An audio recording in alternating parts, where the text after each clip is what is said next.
I have two articles that were created by Perplexity AI. This is the first article and this is the second article. They are very different, but they're actually talking about the same thing. The topic is exactly the same, the target audience is also the same, and generally speaking, the goal of the article is also the same. But you can tell that by the way it presents the information, the second article is much better and potentially rank higher on Google or pretty much any other search engines, particularly because it is trying to actually answer the user question. So let me give you a quick comparison between the first article and the second article, and then later I'm going to show you how you can achieve the kind of article on this example. I'm going to show you all the prompts and techniques on Perplexity AI that you can follow to get this type of content for your website.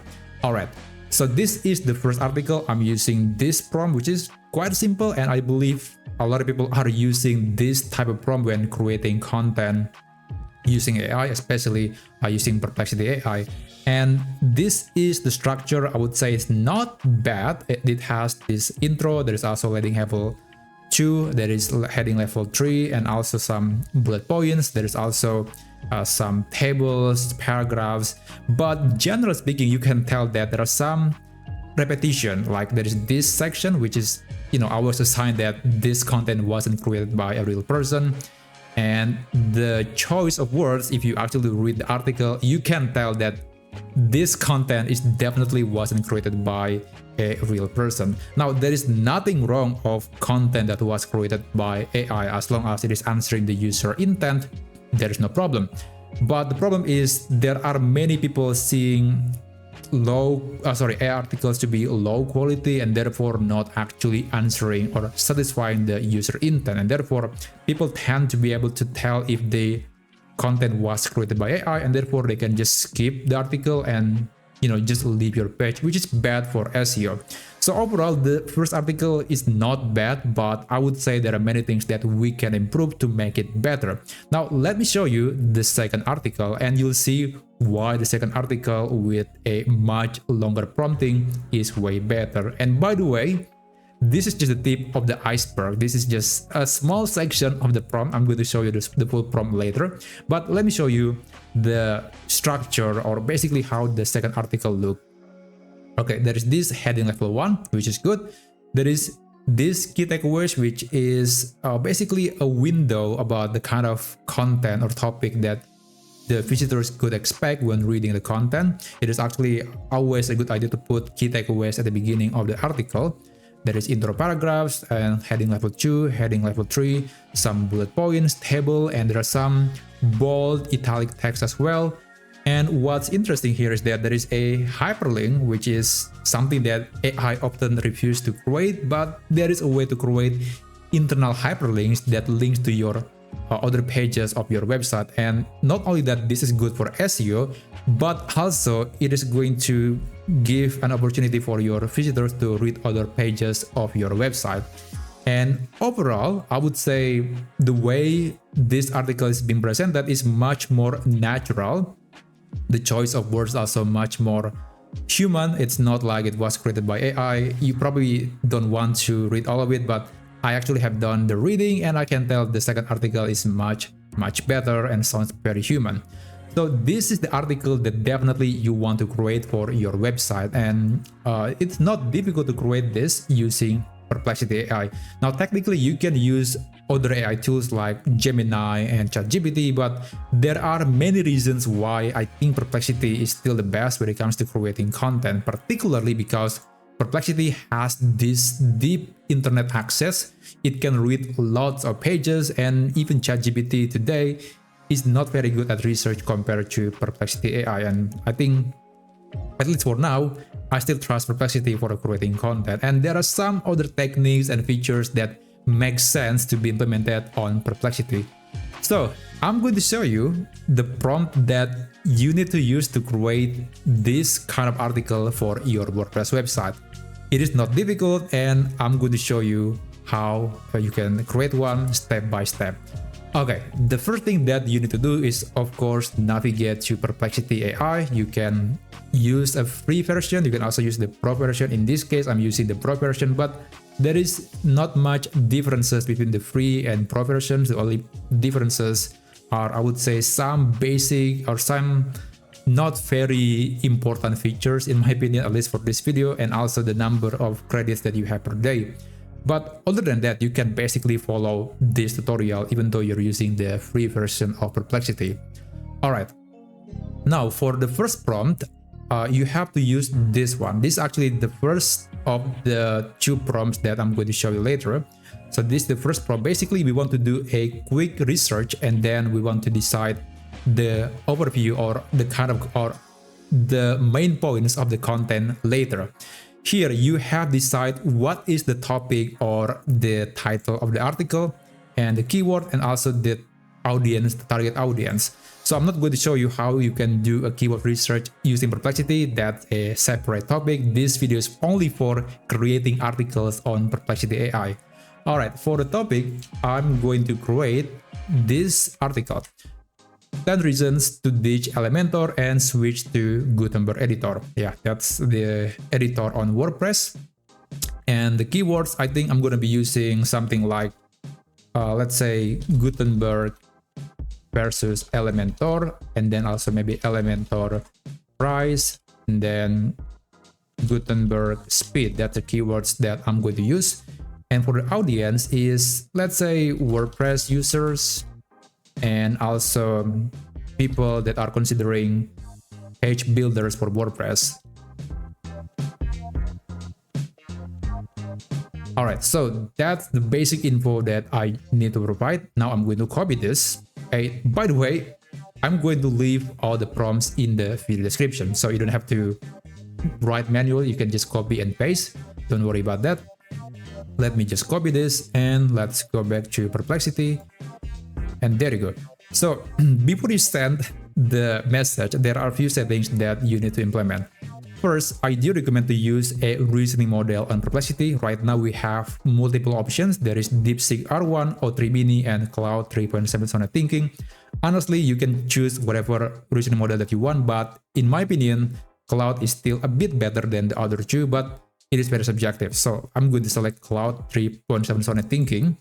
And then here, make sure that web is enabled. And I do recommend to enable social as well, because it will ensure that Perplexity will search not only from blogs and websites, it will read content from forums like Reddit, Quora, and many others. And a lot of times, the content are very unique, not going to be found in regular website. And therefore, this is one reason why Perplexity is better. It can read content from social media. Now, when you're done with that, you can send the message. And given that I'm using a reasoning model, it's going to take a bit more time compared to the regular model, but usually it will be done in less than 2 minutes or so. So I'm going to skip forward when it is done. Alright, so this is the overview that was created by AI based on the research, and basically these talking points are going to be turned into an article later. Now, when you're happy with this, if you want to do more, you can actually ask AI to do more research and cover more points. But for me, I think this is enough. Now I'm going to create the article for this particular topic. So let's go to the document again and let's scroll down a little bit. And this is the prompt that I'm going to use. Again, I'm going to leave that in the video description. And yeah, it is quite long. You can actually customize this. And honestly, I actually don't use the same prompt every single time. A lot of times I change the prompt a little bit. And this prompt is my 2 years of using AI, I guess. And yeah, it's always changed, not always going to be the same every single time. But I would say some components here are going to be helpful to craft the article. All right, let me just copy this. And I'm going to paste the prompt right here. And yeah, it's very long, but we're not done yet. There are other things that you need to follow. So if you look at the very bottom, there are a few points that are very important. So here I mentioned something like avoid using words from the banned words list. So I actually have created a list of cliche words that AI like ChatGPT or Perplexity often use, like unleash, discover, uncover, elevate, understanding, enhance, and many others. And every time I saw an article with these type of words, I can tell that it was created by AI, because AI just keep using this for some reason, even though it's just not necessary. There are many other words that we can use, but these words often appear on AI content. Now, I have the list, so I'm going to just upload the document into Perplexity. And there you go. And by the way, I have more than 200 lists that I've collected throughout my years of creating content, and you can actually check it out on this page, which I'm going to leave the link in the video description, and you can use the discount code this one to get 20% discount for the purchase. Optional, but if you're using this, the article is going to be more creative and more unique. And this is not some random theory, by the way. It is real. There is something called constraint writing, and one great example is this Gatsby novel without the letter E, which is crazy, but it is possible. It is basically, we are forcing AI to write something, but without mentioning particular words. That's the idea behind it, and it does make the content more unique and more creative, and that's why I do recommend to include that, but again, this is optional. Now, there is another point that I want to show you. So basically, I have a CSV document that contains all the URLs of my website, and this is why there are some hyperlinks in the AI content, because I provided all the links from my website, and AI can look into that and can, reference that into the new AI article. Now, if you want to know how you can get something like this from your WordPress website, I actually have made a tutorial on how you can get all the URLs from the posts and pages. You can check it out. But basically, I'm going to just upload the document right here, and I'm asking AI to look at the document and then write some hyperlinks based on the URLs that I showed in this document. So there are two documents that I provided alongside with this prompt. Again, you can customize this prompt, but this is basically it. And when you're done, you can, by the way, do not send the message. There is one thing that I forgot to mention. So in this case, I'm going to switch to a different AI model. Right now, I would say the best models for writings are Claude 3.7 Sonnet, the regular one, and GPT 4.1. And I think GPT 4.1 is a bit more creative than Claude, in my opinion. I'm a big fan of Claude, but I would say for this time around, GPT is back on track. It is better at creative writing compared to Claude, at least in my opinion. You can always use a different model if you want to. Alright, now I'm using GPT 4.1, and let's send the message and just wait. Now, given that this is going to be a 2000 word detailed blog post, it could take quite a while to generate the article. So again, I'm going to skip forward when it is finished. Alright, now the article has been generated by AI using the GPT 4.1 model, and this is the result. If you're not satisfied with the result, you can always rewrite the article again. You can use a different AI model if you want to, but I would say this article is alright. It is okay. I could definitely use it on my website. And now I'm going to copy this and paste the content into my WordPress website. So at the bottom, there's this copy button. You can click on it and you can go to your WordPress website, click add a new post, and just copy and paste. As simple as that. All right, let me just right click and paste. Now, that's usually the route that people choose when copying content from Perplexity to a WordPress website. But there are some problems here. First, at the very bottom, you'll see that there's this watermark. It's not a watermark actually. It is more like a sign that this content was created by Perplexity, and there are some resources that Perplexity used to generate the content. After all, Perplexity is a research tool, and therefore it makes a lot of sense to provide all the resources. But honestly, you probably don't want to include this in your article. So that was the first problem. The second problem was, if you look closely on the article, you'll see that there are some numbers like this one. So there is this citation number, and they correspond to the page where it got the information from. And a lot of times you might want to remove this from the article because it's not exactly necessary. So you don't want to do it manually because there could be hundreds of numbers like this one, and then there is also this one and this one. It's just annoying. You don't want to do it manually.